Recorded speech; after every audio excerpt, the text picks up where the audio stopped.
네, 안녕하십니까. 보건복지부 사회서비스 일자리 과장 송명준입니다. 네, 저희 일자리과에서는 기본적으로 사회복지시설 인건비 가이드라인하고 그다음에 대체 인력 지원 사업을 담당하고 있습니다. 그래서 이제 오늘 대부분 말씀하신 아동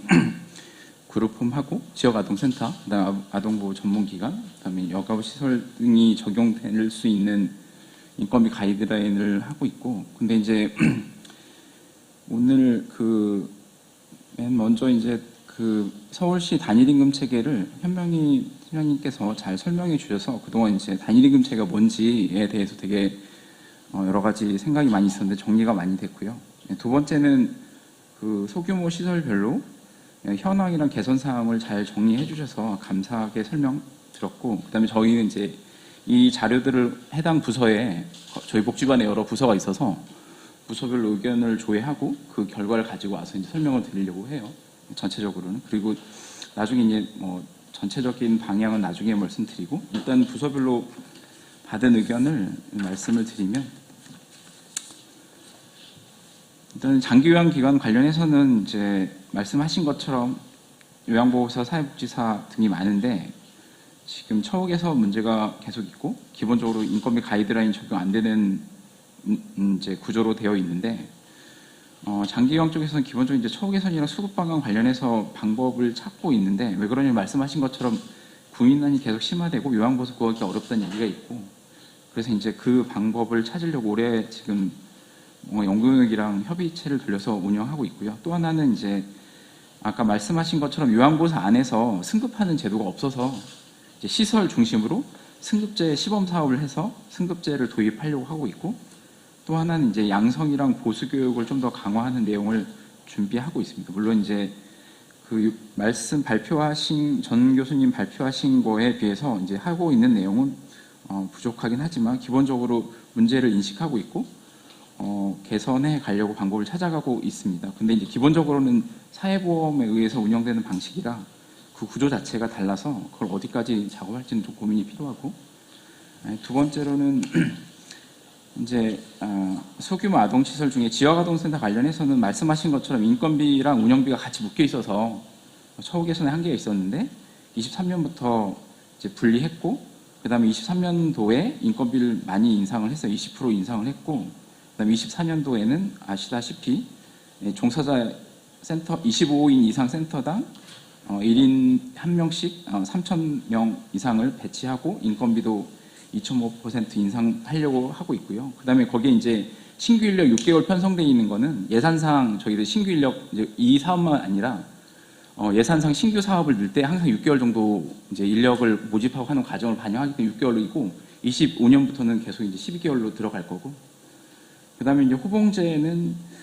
지자체에서 권고 지금 이제 지자체별로 하고 있는데 이거를 복지부가 어떻게 할 거에 대한 입장을 정해지진 않았고 지자체에서 계속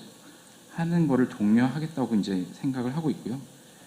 요보 아동 그룹홈 같은 경우는 일단은 인건비 가이드라인 100% 준수하는 게 목표로 이제 생각을 하고 있고, 24년부터 시설당 종사자 4명, 원래 3명인데 4명 지원하고 있고, 자립지원 전담요원 말씀하셨는데 원래 이게 이제 아동 양육시설에 이제 이 시설에 입소해 있던 아동들이 성인이 돼서 퇴소할 때 자립을 지원하는 체계를 얘기가 계속 있어서 이제 한 거는 30년간 1명씩 아동 양육시설 기준으로 배치하는 거를 이제 얘기하고 있는데, 아동 그룹홈에도 이 요원들을 배치해달라는 말씀을 하신 건데 이거는 이제 지금 당장 하긴 어렵고 협의가 필요하다고 말씀을 하고 있습니다. 그다음에 학대 피해 아동 전용 쉼터는 최근 아동복지법 개정으로 이제 사회복지시설로 들어온 경우여서 일단 말씀하신 것도 쉼터 운영이랑 이런 사업비랑 운영비, 그 다음에 운영 지침 만드는 것들을 좀 기반을 만들어서 계속 해가려고 하고 있고요. 그 다음에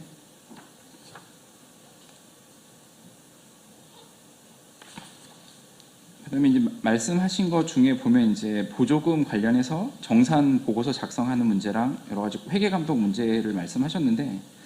기본적으로 보조금 관리법에 따라서 운영되는 사업이기 때문에 그 회계나 정산 처리하는 건 기본적으로 의무가 있고, 여기에 이제 어려운 점이 있으면 추가적으로 파악을 해서 그거를 지원하는 방안을 검토해 보겠다고 말씀을 드리겠습니다. 그리고 이제 법률, 노무, 세무 등 문제 발생할 때 상담하고 비용 지원하는 문제는 지하세는 시도 지원센터가 있는데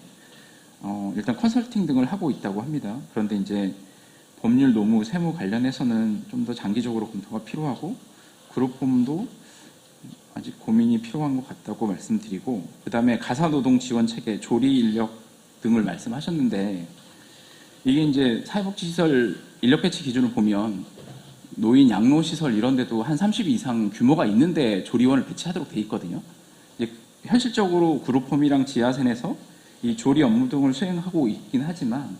이 사회복지시설이라는 게 기본적으로 인력 배치 기준을 전제로 종사자를 지원하는 체제로 되어 있어서 이거는 조금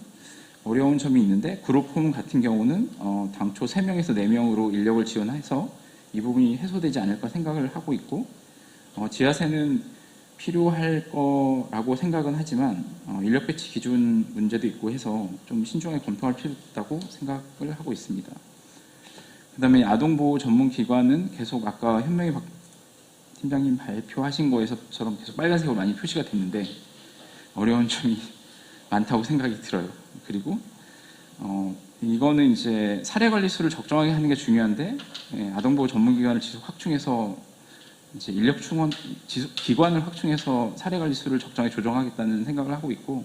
그다음에 사업비를 지원하고자 저희가 생각을 하는데 이게 예산에 반영되기 좀 어려운 상황이어서 계속 노력은 하는데 지금 당장은 어렵다고 말씀을 합니다. 여기까지 말씀을 드리는데, 이제 제가 계속 고민이 좀 실제적인 얘기를 하면 시간 한 번만 말씀드릴게요. 원래 이제 사회복지 시설이잖아요. 사회복지 시설이고 인건비 가이드라인도 보시면 생활과 이용 시설을 구분되어 있고 어느 정도 규모가 있는 시설을 대상으로 인건비 가이드라인을 제시하고 있는 상태예요. 근데 이제 소규모 시설들이 2000년대 이후로 계속 들어오고, 그다음에 이게 이제 이 제도권 안으로 들어오고 정부 지원이 들어가면서 이 소규모 시설 어떻게 할 건지 문제가 계속 됐었고, 그다음에 이제 그래서 지금 지역아동센터랑 그룹홈에서는 계속 요구하시는 게 호봉제 적용해달라는 요구를 계속 수년 때 하시는데, 이게 뭔가 좀 안 되는 이유가 저 오기 전부터도 계속 고민이 있었을 텐데 해당 부서에서 안 되는 이유가 뭔가 있지 않을까 생각이 들고, 그거는 좀 더 논의를 해볼 필요가 있다고 생각이 들어요. 그러니까 이제 원하시는 거 하고 실제 현실적으로 소규모 시설에 호봉제를 적용하는 문제하고 조금 뭔가 간격이 있어서 그거를 어떻게 할지는 별도로 토론이 필요하다고 생각이 들고, 그 다음에 이제 단일임금 체계 서울시에서 2011년부터 계속 주도적으로 하시고 2017년까지 12시설에 확대 적용하고 2021년부터 국비지원시설에 적용해서 선도적으로 가시는데, 이 단일임금 체계를 하기에는 저희들이 예산 수반이 많이 되는데 그게 어느 정도냐면, 저희들이 지금 이제 예전에는 이 복지부에서 그 각 시설별로 알아서 부서에서 예산을 다 땄어요. 일자리과가 생기고 2020년 전후로 일자리과가 모아서 지금 계속 시설을 모아서 구종 시설에 대해서는 계속 전체 단가를 정하고 단가 정한 거 안에서 그 가이드라인을 맞춰서 계속 가고 있거든요. 그래서 이 지금 바로 단일임금 체계를 적용하기 어렵고, 일단은 국고 시설은 준수율 100%를 달성 목표로 계속 노력해 가고 있는데 그 들어가는 돈이 해마다 뭐 300억 아니면 500억 이 정도를 모아서 넣어요. 올해도 24년도 예산은 500억 이상을 넣었는데, 이 서울시에서 이제 어느 정도 돈이 드냐면 단일임금 할 때 17년에 12시설을 했잖아요. 근데 21년부터 국비지원 시설에 대해서 추가로 돈을 넣고 있는데 조정수당을, 그게 500억, 700억이 들어가고 있어요. 그러니까 저희들이 준수율을 국고지원 시설의 준수율을 1%, 2% 올리는데 500억 이 정도 들어가는데, 서울시에서 그 원래 12시설에 지원해주는 만큼 국비시설의 차이가 있으니까 그걸 맞춰주는 700억이 들거든요.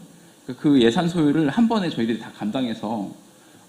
바로 100%로 가기가 어려운 상황이고, 그래서 이제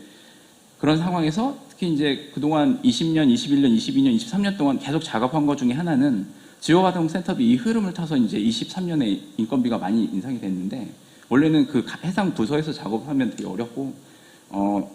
주로 이제 저희들이 계속 전체적인 준수율을 보고 시설별로 차이를 보면서 그 안에서 특히 아동 분야가 아동 보호나 아동 케어에 대한 이슈가 많이 커지면서 시설도 늘어나고 인력도 증원하고 거기에 단가도 다른 시설에 비해서 많이 늦거든요. 실제로 수로 보면 장애인 거주 시설이 되게 종사자가 많아요. 13,000명 이상 됐는데 거기에 단가 오르는 거 보면 이쪽 아동에 되게 많이 지금 투자를 하고 있는데 전체적으로 보시기에는 현장에서 보시기에는 이제 아직도 부족한 부분이 한데 저희들 입장에서는 이제 바로 단일임금 체계를 가겠다고 말씀드리기보다는 계속 이렇게 국고지원시설 준수율 100%에 맞춰가는 걸 계속 해서 일정한 수준을 오른 다음에 그 다음에 검토해 볼 필요가 있지 않을까 생각합니다. 네, 이상.